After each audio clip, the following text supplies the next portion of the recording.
With my acknowledgement, I just acknowledge those elders who have forged the paths and made the sacrifices. And what Uncle Phil talks about is centering our voice, our Indigenous voice, by having people interpret it. So how that plays out is how you cultivate a space to invite us in, as Regen have done and many others. And again, just also acknowledge you all for your intentions in coming here and wanting to contribute to the space. So thanks, Alice. Thanks, David. This question for Regen Sydney, which was so powerfully gifted to us through David, but from Uncle Phil, is this question of how do we live in this land with joy? And what a beautiful question to coalesce around when we think about regeneration and that patience and generosity that it takes to both find and stoke the joy as we go. So yeah, that's the question that keeps bringing us back to what's important, because the energy that we bring when we are full of joy is one that is a truly regenerative force in the world. So thanks to David and to Uncle Phil for guiding us and continuing to guide us on this crazy journey. Regen Sydney is an emerging network. We started in March last year, and then we had, in August, we held an online event in the middle of lockdown, in the middle of like the gnarliest, darkest kind of time that it felt in Sydney. And it really felt like one of those moments that we needed to come together to find that joy, because it was really in danger of getting lost for some of us. And so the idea behind Regen Sydney was really started with the idea of donut economics and exploring what a regenerative future could look like for Sydney. It's a big conversation. And it's one that really, even though we've been exploring for a year, we're only really just getting started. So please know that those of you who have just found us and just are curious, you are also very much part of this, and we're so grateful to have you with us. So the three pillars of the Regen Sydney vision are transition to an economy that heals and activates rather than destroys life, demonstrating that this is not only possible, but it's already underway in Sydney. And I know so many of you are doing that work already. So that part of transitioning to an economy that heals and activates rather than destroys life feels really pressing and showing that it's possible. The second is around the community. So how do we connect and grow? Our mission is to connect and grow the movement of individuals and organisations who are actively working to make Sydney a resilient and regenerative city. So that's Mighty Networks, it's the emails that come out, it's events like this, and it's the online workshops. But there's plenty more we can do. And the third pillar is to get Sydney inside the donut within a generation. And that donut is really like the safe and just space for all life on Earth, not just humanity. But how might we do that which we need to, ASAP. So the moonshot, what do we want to do by the end of the year? We're really excited to start bringing the mission into reality.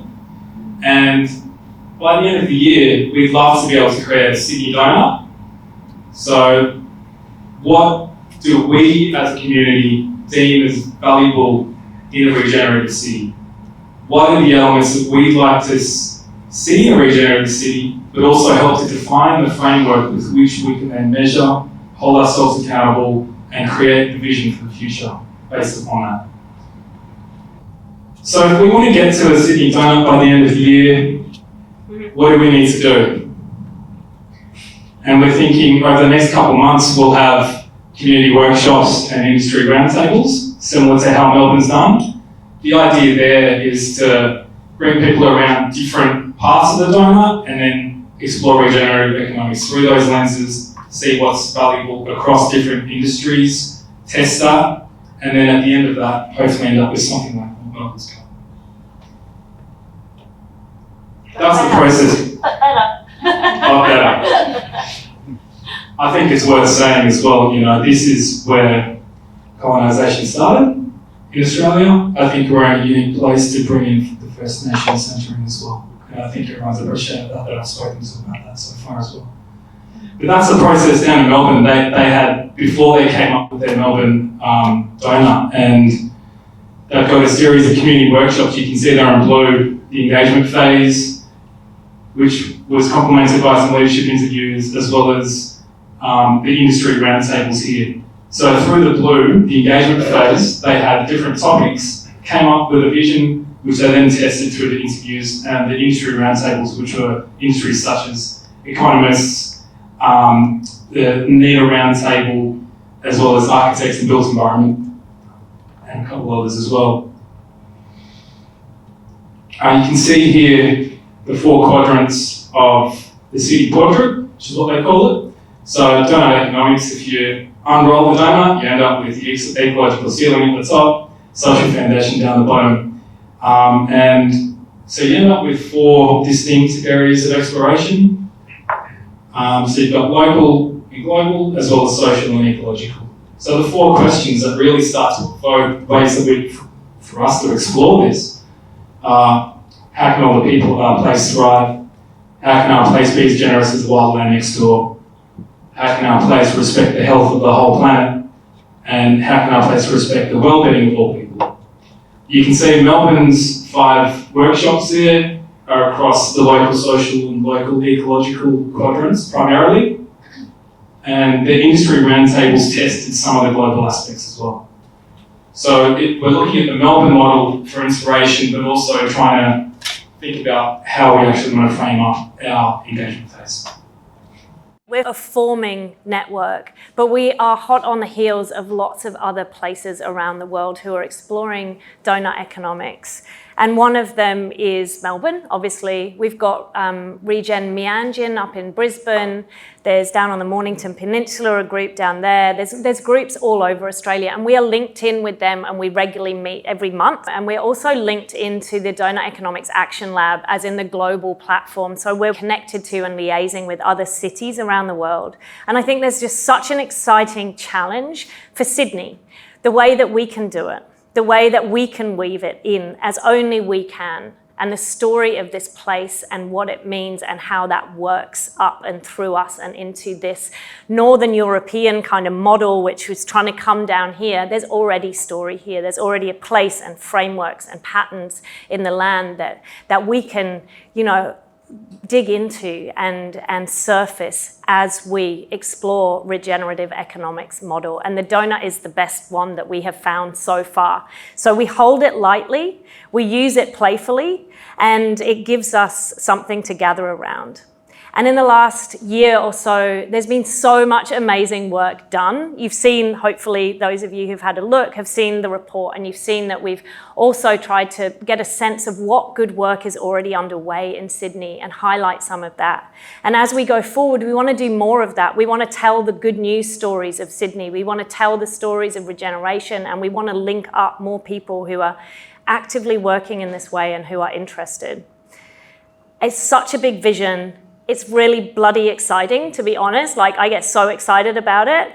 But there are some questions that are the crux of how do we do this work? It sounds brilliant. It sounds like maybe you guys have got it sorted. You've put out a report. It looks pretty. It looks great. There's shitloads of work to do. And we have lots of ideas. We have lots of deep thinkers among us and lots of things that we would love to enact, but we don't necessarily have the resources or the time to do it. And so now is the time that we've got this kind of idea and report to coalesce around, where we can go, okay guys, get involved. And I know that on the sign up form, a lot of you have said how you would like to get involved. And so now's the time for that to happen. As we go into the workshops, the community visioning and engagement workshops, which will probably be September, October time, so maybe between September to November time, we need to get mobilized for that. We need to ensure that we have that greater representation, north, south, east, west, so that we're getting voices heard. Greater Sydney is a big scale to work on. We've got 6 questions around the place. You'll see them on your sheets of paper. These are our crux questions. These are our sticky, icky questions that each time we get excited, we come back to go, oh God, help, how do we do this? And so that's where we need you and your colleagues and your friends and your communities to come and work on them with us. So our question, number one, how might Regen Sydney better connect with country? When thinking about relations with country, ultimately we're all country. And so foregrounding our relations with ourselves, foregrounding our relationships with each other, and foregrounding the process of building trust and humility and respect is the way of starting a process. And that process is far more important than simply the end, because the process needs to be infinite. I hope I did that okay. Yeah. Okay, thank you. Our question was, where might we access resources and funding to sustain the work of Regen Sydney? And I'm just going to share one insight that I had. I'll pass it around. But one was, we felt that it would be great to find funding, initial funding, just to fund somebody who could grow funding. Potentially like a crowdfunding campaign, or just asking for some donations. Just let's get 6 months to get someone to get the wheels moving. So that was one idea. Thank you. There was another thread. We were talking also about not just the money side, but also what are the resources out there.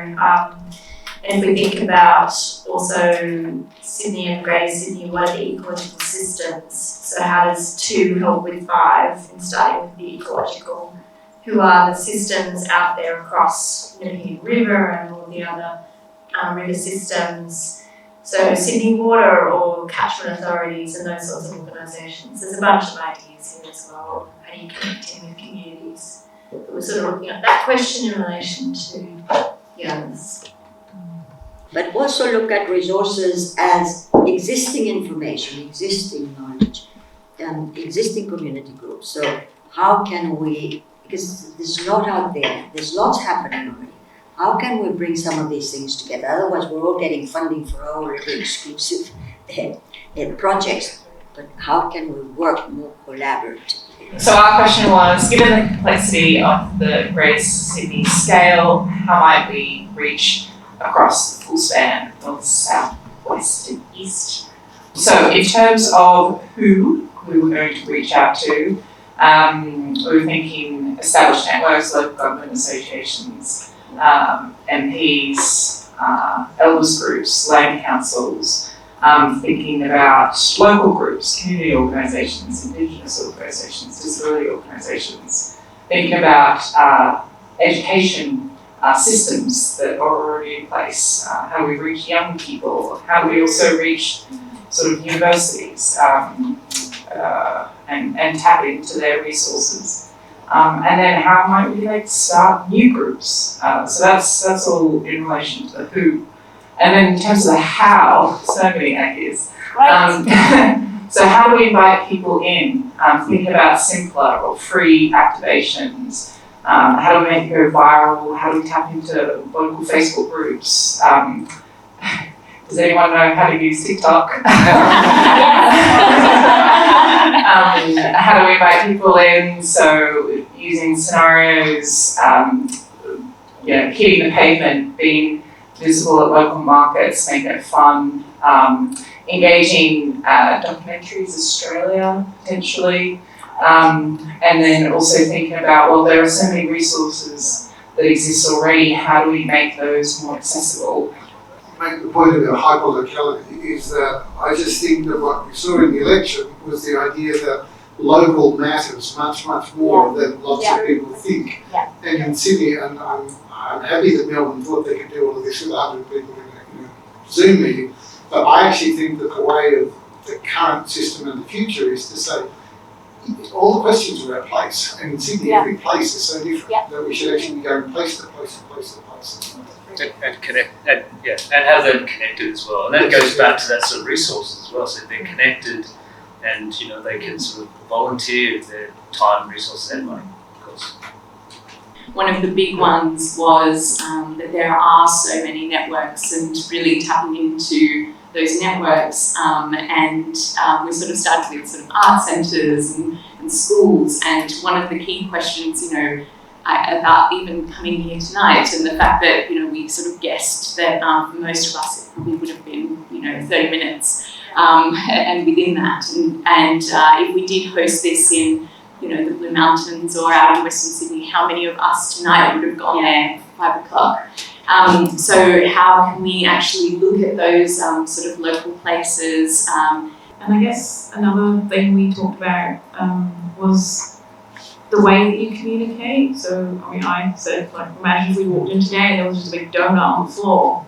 Would this be a different session? This is a very traditional setup. So, some people might connect better with something that isn't pens and paper. Absolutely. Anyone else? Awesome. I might add 2 more things, sorry, that I thank you for doing that. There's that wonderful thing you mentioned, Bronwyn, about sort of being challenged about accessibility with language and I'm so sorry. Jason was mentioning, how even the word regenerative, can already sort of lock people out. So that idea of something memorable, something that, every kid could say about what we're doing would be quite a feat. And also potentially looking at, the poorest in our society, if they joined this movement, I think that would be a really successful thing. So I realise we've just raised a lot of challenges, but you're going to help us solve them too. Yeah. So how might we bring nature, or might we bring in nature's voice and expand our empathy to more than the human world? We struggled with this because we don't want to define nature's voice. So how do you do what's best for nature without saying what's best for nature? And it's an interesting concept because you have things like rewilding, which is just providing space for nature to take over. And that's a really nice way to just show it the respect it deserves, give it the space it deserves, and then let it do its thing and get rid of the things that are stopping it from being its best version of itself. So the plastic, taking the plastic out and, so rather than going in and planting it and almost being like in control of nature, you're just nature's helper, which is a really nice way of looking at it. Yeah. Anyone else to add? I feel like you've got points. I was saying to the group, I did an interview with Tyson Yunkaporta the other day, and he made the point to me that in his opinion that nature without people is sick land, and that we have a role in nature and in country, and so we need to honour that role. So I thought that was kind of. Anyone else?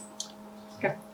But I think, building on that, obvious objective foreground, Aboriginal wisdom, and this sort of, that idea of togetherness you guys spoke about, of not separating us from nature, but seeing sort of we're all interconnected.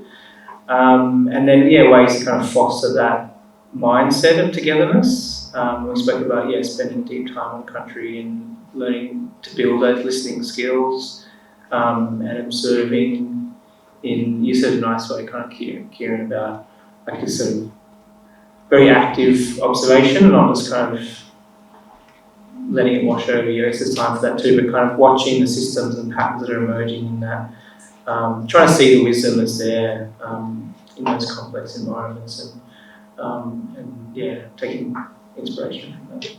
Our question was, how might we keep engaged and better coordinate as we grow? A lot of questions came out of this, and I think it links a lot to question 4 around diverse communities, because we can't assume that every person is engaged in the same way or can participate in the same way. So what type of engagement are we looking at? Also a really good point, I think the majority of our table are new to Regen Sydney, so not just thinking of engagement as people that are already involved, but how do you bring new people into the journey?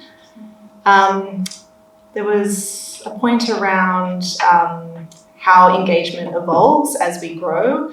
If that's a priority for the group to grow, how are we evolving engagement and making decisions? Who's making decisions as we grow?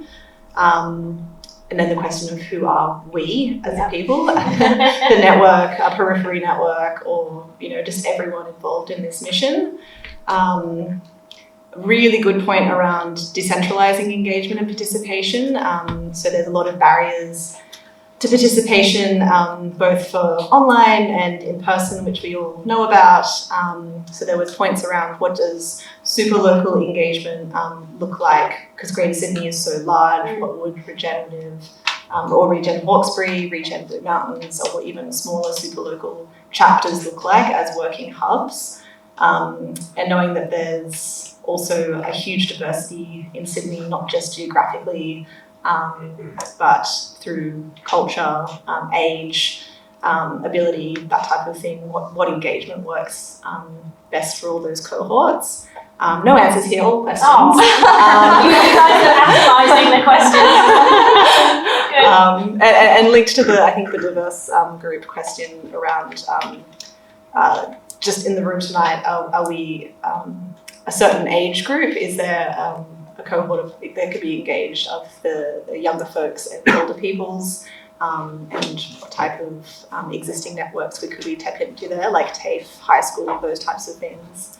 And just consider the social barriers for engaging, like coming from different socioeconomic participation and that type of thing. Group number 7. I think a lot of our points were about just engaging with both. I think there's no need to plant the whole tree when there's already roots there. So going with existing communities that are related to ecology, such as friends of various creeks and parks and stuff. And then from there, those people sort of engage with their own communities venturing off. So whether that's co-working spaces or places of faith, professional networks, sports, libraries, people chronically underrepresented in these kinds of movements, which is also touched on before.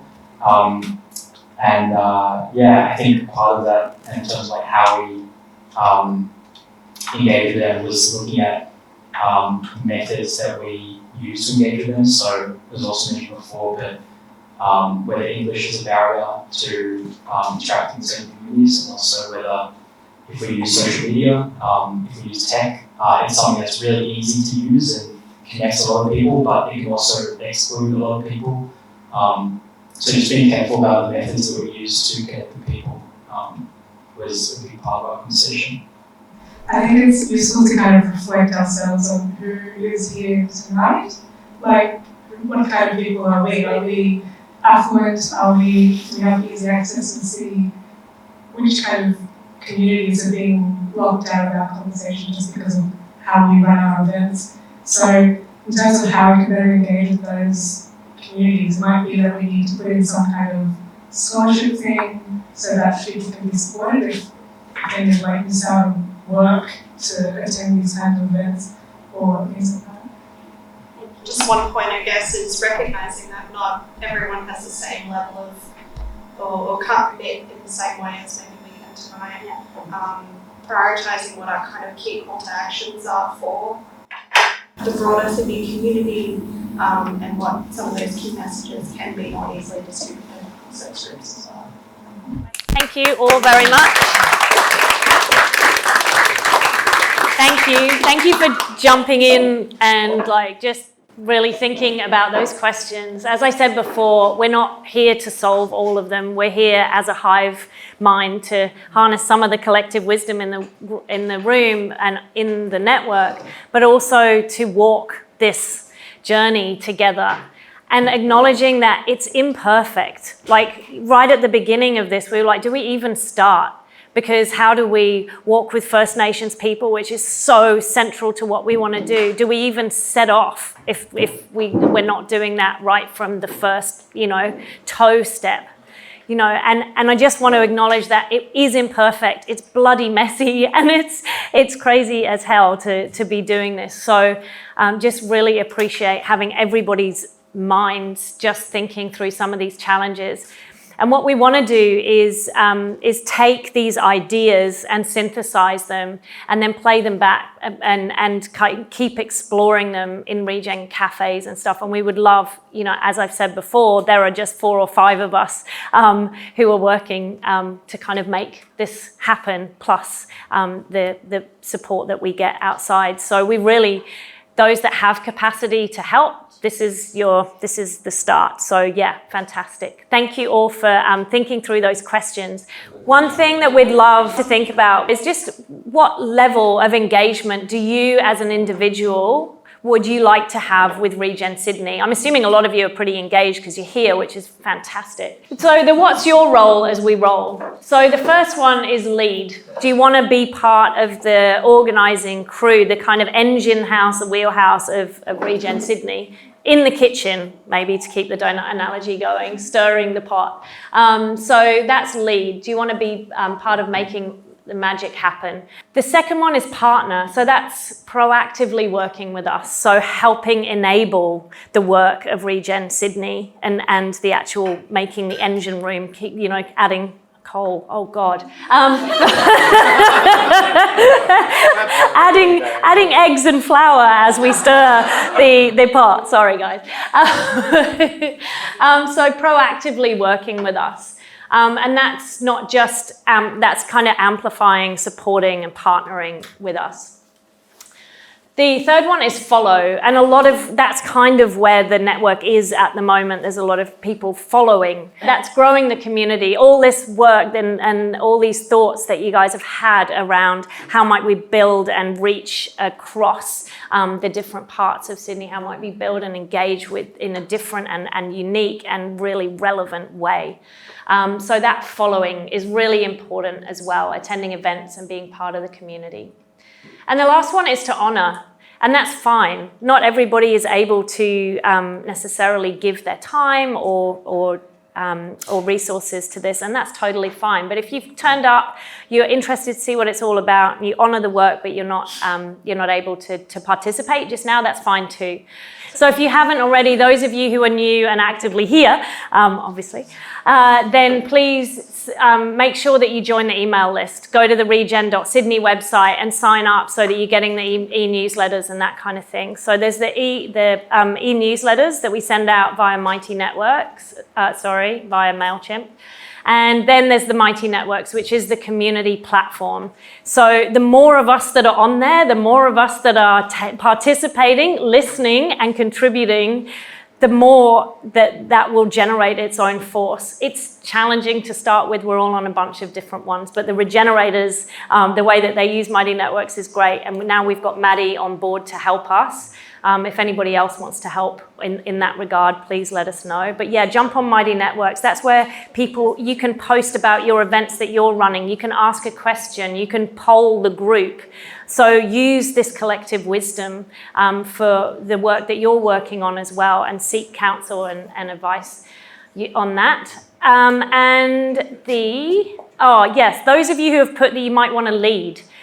This is your moment. So next Friday, we're going to have, as I say, we do a stand-up every Friday, but we have a longer one every second Friday. So those of you who want to come, we're going to open that up for an hour next Friday, the 3rd of June at 1 p.m.